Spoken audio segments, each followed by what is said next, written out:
আসসালামু আলাইকুম। শিরোনামে আমন্ত্রণ জানাচ্ছি আমি খুরশিদা কাকলি। আজ জাতীয় কবি কাজী নজরুল ইসলামের ১২৬তম জন্মবার্ষিকী। ১৩০৬ বঙ্গাব্দের এই দিনে বর্ধমান জেলার আসানসোলের জামুরিয়া থানার চুরুলিয়া গ্রামে তিনি জন্মেছিলেন। তার ডাকনাম দুখু মিয়া। পিতার নাম কাজী ফকির আহমেদ ও মাতা জাহেদা খাতুন। বাংলা সাহিত্যে বিদ্রোহী কবি হিসেবে পরিচিত হলেও কাজী নজরুল ছিলেন একাধারে কবি, সঙ্গীতজ্ঞ, ঔপন্যাসিক, গল্পকার, নাট্যকার, প্রাবন্ধিক, সাংবাদিক, চলচ্চিত্রকার, গায়ক ও অভিনেতা। তিনি বৈচিত্র্যময় অসংখ্য রাগ রাগেরই সৃষ্টি করে বাংলা সঙ্গীত জগৎকে মর্যাদার আসনে অধিষ্ঠিত করেছেন। তার কবিতা, গান ও সাহিত্যকর্ম বাংলা সাহিত্যে নবজাগরণ সৃষ্টি করেছিল। তিনি ছিলেন অসাম্প্রদায়িক চেতনার পথিকৃত লেখক। তার লেখনী জাতীয় জীবনে অসাম্প্রদায়িক চেতনা বিকাশে ব্যাপক ভূমিকা পালন করে। এই অন্তর্বর্তী সরকার যদি কোনো রাজনৈতিক দলকে প্রতিষ্ঠিত করার দায়িত্ব নেয় তাহলে সেটি দুঃখজনক এবং জনগণ তা মেনে নেবে না বলে মন্তব্য করেন বিএনপির সিনিয়র যুগ্ম মহাসচিব রুহুল কবির রিজভী। সকালে জাতীয় কবি নজরুলের ১২৬তম জন্মজয়ন্তীতে শ্রদ্ধা নিবেদন শেষে কথা বলেন তিনি। এ সময় তিনি আরও বলেন, উপদেষ্টারা যদি তাদের দায়িত্ব বাদ দিয়ে অন্য কোনো গভীর এজেন্ডা বাস্তবায়ন করার চেষ্টা করে তাহলে তা জনগণ মেনে নেবে না বলে হুঁশিয়ারি দেন। এ সময় তিনি বলেন যে প্রত্যাশা নিয়ে বিগত ১৫ বছরের যে আন্দোলন সংগ্রাম এবং জুলাই অভ্যুত্থানের যে আন্দোলন, সেখানে নজরুল আমাদের অনুপ্রেরণা জুগিয়েছেন।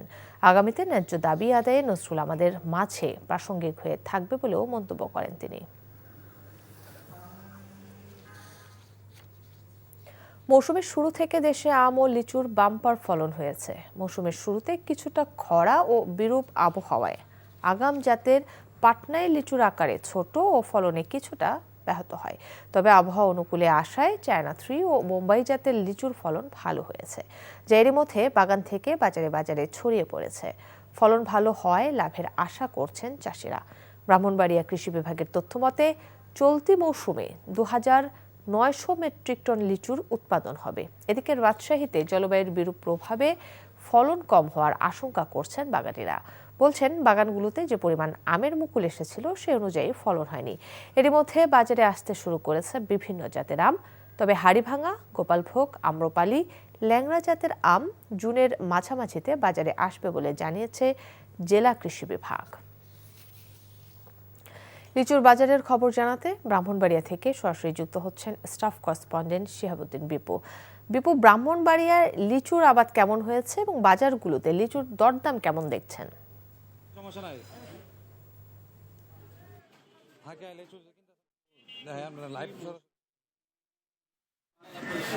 তেমন ভালো হয়নি, কারণ এই বছর কিন্তু আপনি জানেন যে প্রচণ্ড খরা ছিল। খরার কারণে প্রথম দফায় লিচুর আবাদ তেমন একটি ভালো হয়নি, কিন্তু বৃষ্টি হওয়ার পর ব্রাহ্মণবাড়িয়ায় দ্বিতীয় দফা যে লিচুগুলি বোম্বাই এবং চায়না 3 ওই লিচুগুলি কিন্তু বাজারে উঠতে শুরু করেছে এবং ইতিমধ্যে লিচুর নাগালের চায়না 3 যে লিচুগুলো 800 থেকে 1000 টাকায় বিক্রি হচ্ছে এবং বোম্বাই যে লিচুগুলি, বোম্বাই জাতের লিচুগুলি 500 থেকে 600 টাকা বিক্রি হয়েছে। জেলার সীমান্তবর্তী 3 উপজেলা, বিশেষ করে কসবা, আখাউড়া এবং বিজয়নগরে কিন্তু লিচুর আবাদ হয়েছে। আবাদ হয়েছে বিজয়নগরে। চলতি মৌসুমে কিন্তু ব্রাহ্মণবাড়িয়ায় প্রায় বাজার মূল্যে বিক্রি হবে।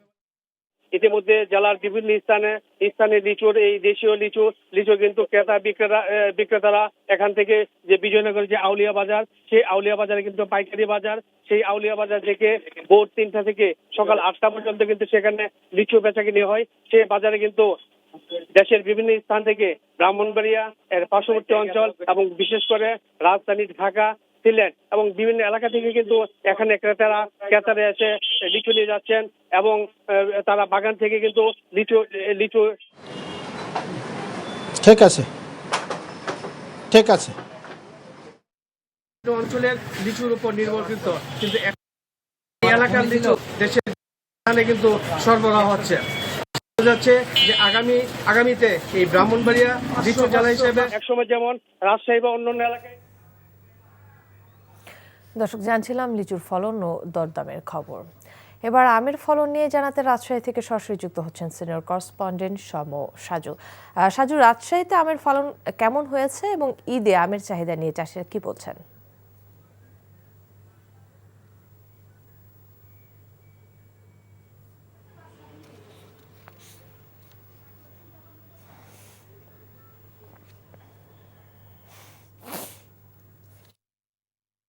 আমরা এখন আছি আমের আড়তে। আপনি কাকলি নিশ্চয় দেখতে পাচ্ছেন আমার পিছনে ক্যারেট ভর্তি আম এবং কিছু কিছু আম রাখা আছে।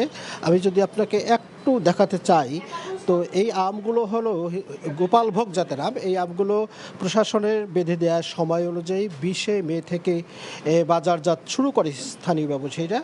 আর হিমসাগর জাতের যে আম, সেই আমটি 30 তারিখ থেকে বাজারজাত হবার কথা। তো এখন আমরা যে রাজশাহী নগরীতে যে আড়তগুলোতে এসেছি, সেই আড়তগুলোতে দেখতে পাচ্ছি যে ক্রেতা নেই বললেই চলে। কিছু কিছু খুচরো ক্রেতা রয়েছে যারা 1 কেজি 2 কেজি এবং সর্বোচ্চ 5 কেজি করে আম তারা কিনছে এবং তারা বলছে, বিক্রেতা যারা তারা বলছে যে এখনও আমের পুরোপুরি বিক্রি বলতে যেটা বোঝায় যে ভরা মৌসুম, সেটা এখনও শুরু হয়নি। তাদের প্রত্যাশা যে 30 তারিখে হিমসাগর জাতের আম যখন বাজারে আসবে তখন থেকে আমের ভরা মৌসুম শুরু হবে। তবে এখন যে আম বিক্রি হচ্ছে, যে গোপালভোগ জাতের আম, সেই আমগুলো আমরা বিক্রি করতে যাচ্ছি 60 থেকে 70 টাকা কেজি দরে। আর